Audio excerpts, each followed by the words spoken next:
This is St. Louis on the Air from St. Louis Public Radio. I'm Elaine Cha.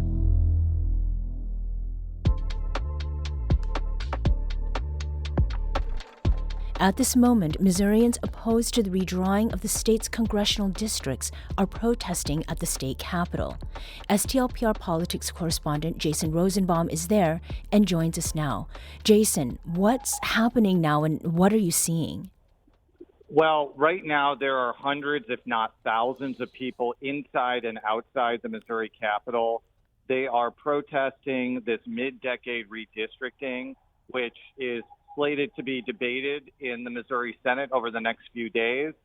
The people I talked to are really, really angry about this, and they feel that this is illegal and also in a showcase that Republicans in Missouri are subservient to Donald Trump. Mm-hmm. Are you seeing that reflected in signs that they're holding, or have you spoken with people directly? Yes, there are people who have signs that have directly tried to argue that Mike Kehoe, the governor of Missouri, is essentially a puppet of Donald Trump. Trump is pressuring Republican states like Missouri to redraw congressional lines ahead of next year's midterm elections. Texas went first. Missouri is going second.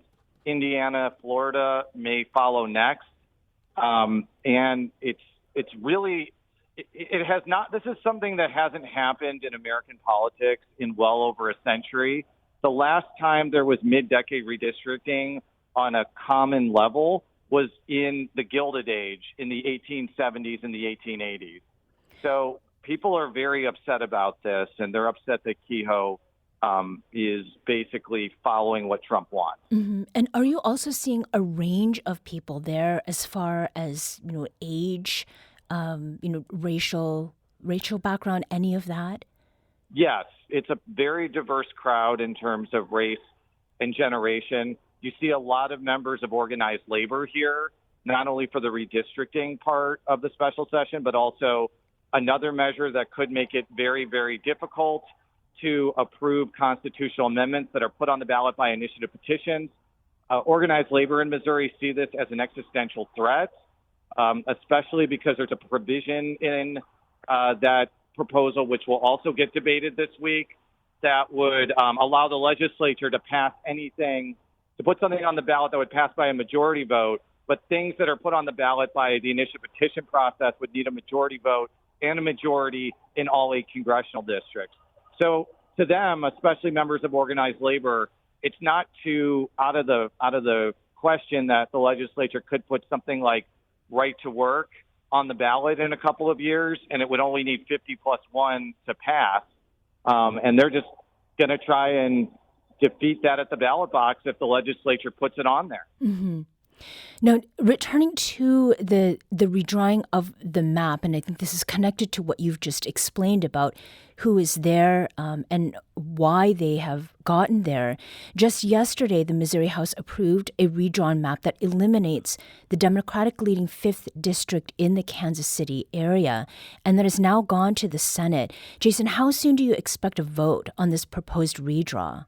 I think that the expectation is Friday is when will be the climactic showdown. It still has to go through committee.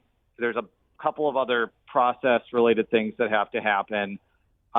There's not really a lot of suspense. Pretty much everybody here, Democrats and Republicans, expect it to go to the governor's desk. But the big question mark after that happens is if opponents of the map are going to be able to collect signatures in 90 days to put it up for a vote. That is possible because there weren't enough Republicans who voted for it in the House to make it go into effect right away, which means map opponents will have 90 days to collect 106,000 signatures in 6 of the 8 congressional districts. Mm-hmm. And what do you think are their chances as far as succeeding in defeating this map? I think that's a good question because at least one person theorized that the map may actually pass in a statewide vote because this is a state that voted for Trump 3 times. There's But I think that's maybe not the point of putting it up on the ballot. Putting it up on the ballot would mean that unless there's some sort of change, that it would go on the ballot in November. And that would mean the map wouldn't go into effect for the 2026 election cycle, which in and of itself would be a victory because that's the only reason why we're here right now. Like, it's not a secret that this is being done before the midterm elections, and the Republicans in the House have such a small majority.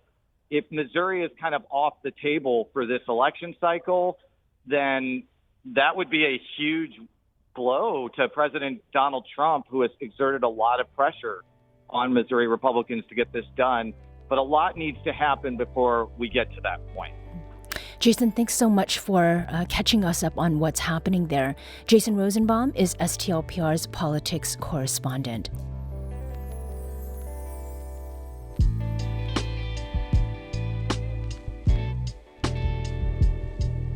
This episode was produced by Maya Norfleet.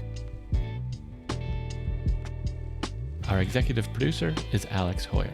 St. Louis on the Air is a production of St. Louis Public Radio. Understanding starts here. Do you find yourself regularly listening to episodes of St. Louis on the Air? Suggest us to a friend you think might enjoy our conversations. And leave us a review and rating on Apple Podcasts on the App Store. It's the simplest way to help people discover our show. Thanks. St. Louis Public Radio is a member-supported service of the University of Missouri St. Louis.